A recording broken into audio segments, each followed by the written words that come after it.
Ito ang GMA Regional TV News.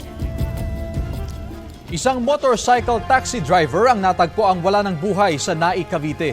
Ayon sa investigasyon ng pulisya, nadiskubre ang bangkay ng biktima sa isang construction site sa Barangay San Gabriel sa General Mariano Alvarez noong Huwebes. Natuntun siya sa tulong ng mga GPS tracker na nakakabit sa kanyang motorsiklo at sa backhoe sa site.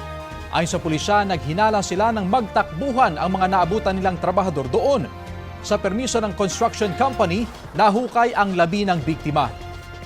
Hindi nakita ang kanyang motorsiklo. 12 saksak sa katawan ang tinamo ng rider. Ayon sa pulisya, mahigit 2 ang kanilang persons of interest, kabilang ang angkas ng biktima na nakuhanan ng CCTV sa 13 Martires. Siya raw ang foreman ng construction site kung saan natagpuan ang rider. Siya rin ang dating live-in partner ng kinakasama ngayon ng biktima. Selos ang tinitingnang motibo sa krimen. Kwento ng kinakasama ng biktima, 3 araw bago ang insidente, pinilit daw siyang dalhin ng dating partner papuntang Naik. Sumama siya dahil sa bantang papatayin ang kasalukuyang partner. June 24 naman, nang magpahatid sa biktima ang sospek papuntang Dasmariñas, pero hindi na nakauwi ang rider.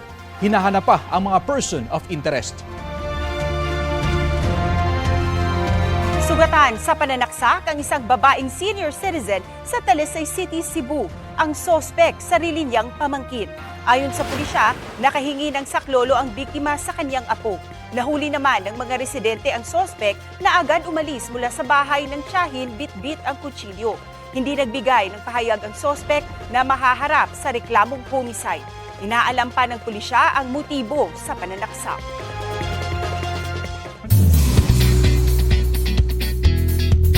The stage was on fire once again sa performance ni star of the new Gen Jillian Ward sa isang bar sa Makati City.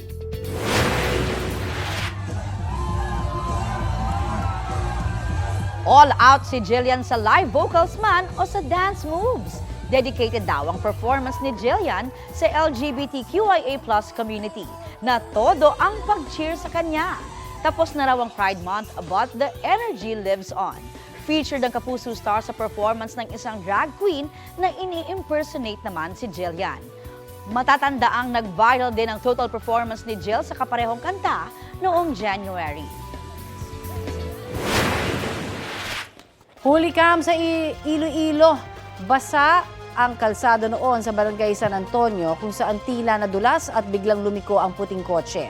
Nasalpuki po ito ng modern jeep sa kabilang linya na may kuha ng dashcam. Sa lakas ng impact, naalog at tumilapon ang mga pasahero ng jeep. Sugatan ang ilan sa kanila. Nasawi naman sa insidente ang 21 anyos sa driver ng kotse. Ayon sa investigasyon ng Oton Police, ang kotse ang nang-agaw ng linya. Kinukuhanan pa rin ng pahayag ang mga otoridad ang driver ng modern jeepney kahit sinabi na nilang wala siyang kasalanan sa nangyari.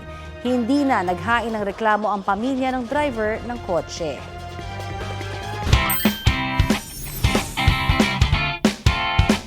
Kampiyon ang ating rugby national team ng Philippine Volcanoes sa 2025 Unions Cup Finals.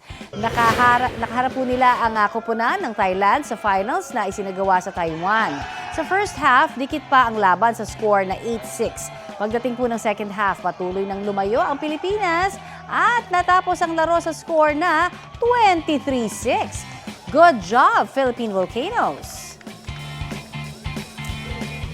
Samantala sa iba pang balita, patay po ang isang security guard matapos mabaril sa gitna ng pakikipagpambuno sa isang lalaki sa Rodriguez, Rizal. Sumuko kalaunan ang nakaaway niya sa mga pulis sa Dasmariñas, Cavite. Ang paliwanag niya sa balitang hatid ni EJ Gomez. Nasa kote ng Rodriguez Police ang 48 anyos na lalaking sospek sa umano'y pamamaril ng isang security guard sa barangay San Jose Rodriguez, Rizal gabi nitong Sabado. Sa investigasyon ng pulisya, nagsimula sa suntukan ng sospek at 57 anyos na biktima ang krimen. Base sa pahayag ng sospek sa pulisya, nagtitinda raw siya ng mga prutas sa may Kasiglahan Village nang sugurin daw siya ng biktima. Yung araw ngayon ay nagkita sila doon nung nag-deliver siya ng mangga at kagad siyang kinumpronta. Ano mga pinagsasabi mo? At nagkaroon sila ng suntukan. doon sa may tindahan mismong yun. Ayon sa suspect natin ay bumunot ng baril itong biktima kung kaya't inagaw niya, nagkaroon sila ng kagawan at natumba silang dalawa at bigla na lang pumutok yung baril. Natamaan yung biktima natin sa may dibdib.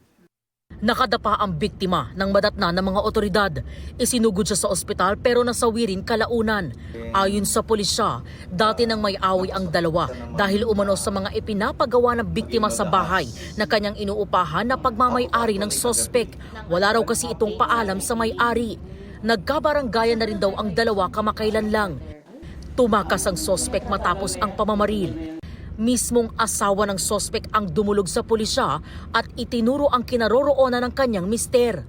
Sumuko ang sospek sa Dasmariñas Police Station linggo ng hapon. Ang nangyari, nung paghatid ko, nakita yung misis ko, lumabas agad si tapos nagalit. Sabi niya sa akin, dami mong sinasabi. Sabay suntok agad sa akin. Nung nagpangbuno na kami, bumunot siya Bumunot siya ng ng baril.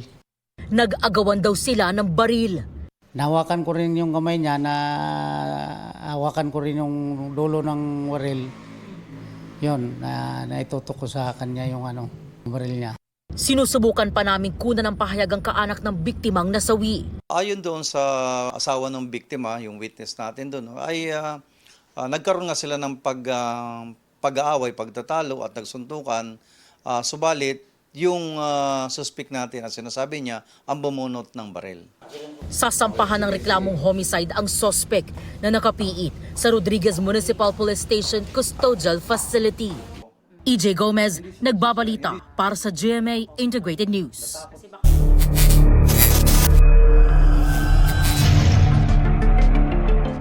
Humarap sa media ang ilang kaanak ng mga nawawalang sabungero, kasama po ang whistleblower ng kaso na si Julie Dondon Patidongan. May ulat on the spot si Alan Gatus ng Super Radio DZBB. Alan? Connie, nagsasa ang kaanak ng mga nawawalang sabungero at ang whistleblower na si Julie Dondon Patidongan alias Totoy. Kasunod nito ng paglulunsad ng Justice for Missing Sabungeros Network o JMSN sa tulong ng grupong Japan Jobs Philippines. Sa pulong balitaan, naging emosyonal ang mga kaanak ng mga biktima sa panawagan sa gobyerno na papanagutin ng negosyantong si Atong Ang. Tinawag pa na halimaw at demonyo ng mga kaanak ng mga biktima sa labis na paghihinagpis nila sa sinapit ng kanilang mga kaanak. Hindi napigilan ng ilan na maiyak at tumagulgol dahil sa paglalabas ng sama ng loob.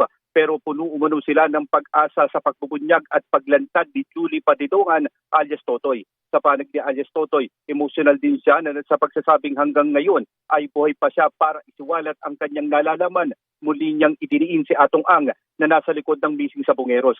Idinawit niya ang isang full kernel na kumuha umano sa kanyang mga cellphone at passport na papangalanan niya sa kanyang ihahain na kaso. Umaasa rin siya na sana ay magkaroon na ng positibong pagkakakilanlan sa mga nare-recover sa Taal Lake. Matapos nito, mabilis ding umalis si alias Totoy sa pulong balitaan dahil sa banta umano sa kanyang buhay. Nauna nang sinabi ni Ang na walang katotohanan ng akusasyon ni Patidongan na siya ang utak ng pagkawala ng mga sabungero. Nagsampa rin ng patong-patong na reklamo si Ang sa Mandaluyong City Prosecutor's Office laban kay Patidongan. Balik sa iyo, Connie. Maraming salamat, Alan Gatos ng Super Radio DZBB.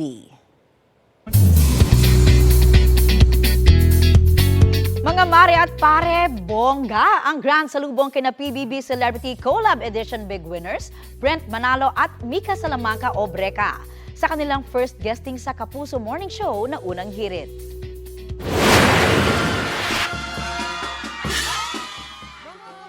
Wear your purple heart for Team Breka. Surprise guest din si artist Benedict Cua para sa kaibigan na si Mika. Happy si Mika dahil viral ngayon ang ilang lumang singing video niya. Kumasa dyan sa trend ng ilang ex-PBB housemates. Selfless duo ang pinatunayan ng Breka nang shinare nila o dinonate nila sa kanilang chosen charity matapos manalo. Sabi ng Breka, nagkakapampangan sila kapag nag-aaway dahil akala nila ay hindi ere. May pakilig din sila sa Breka Shepherds sa kanilang duet performance.